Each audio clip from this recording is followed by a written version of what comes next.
De Pierre, chapitre 1. De la part de Simon-Pierre, serviteur et apôtre de Jésus-Christ, à ceux qui ont reçu par la justice de notre Dieu et Sauveur Jésus-Christ une foi du même prix que la nôtre, que la grâce et la paix vous soient multipliées par la connaissance de Dieu et de Jésus notre Seigneur. Sa divine puissance nous a donné tout ce qui est nécessaire à la vie et à la piété, en nous faisant connaître celui qui nous a appelés par sa propre gloire et par sa force.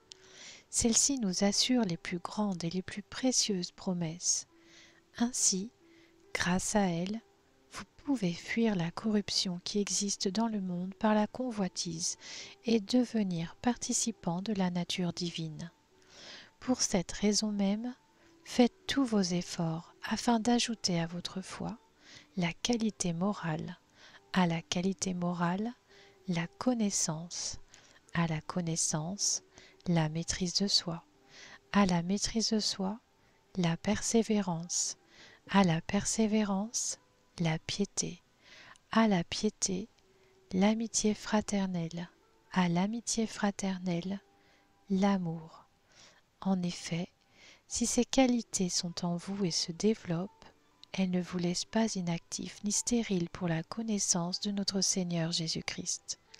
Quant à celui qui ne possède pas ces qualités, il est aveuglé par sa myopie, il oublie qu'il a été purifié de ses anciens péchés.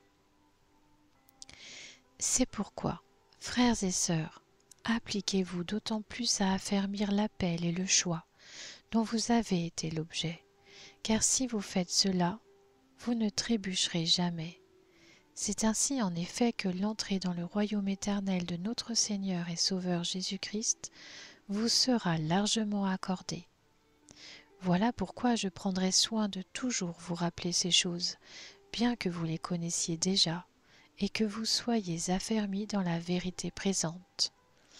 Oui, j'estime juste de vous tenir en éveil par mes rappels aussi longtemps que je suis dans cette tente, car je sais que je quitterai bientôt ce corps, comme notre Seigneur Jésus-Christ me l'a fait connaître.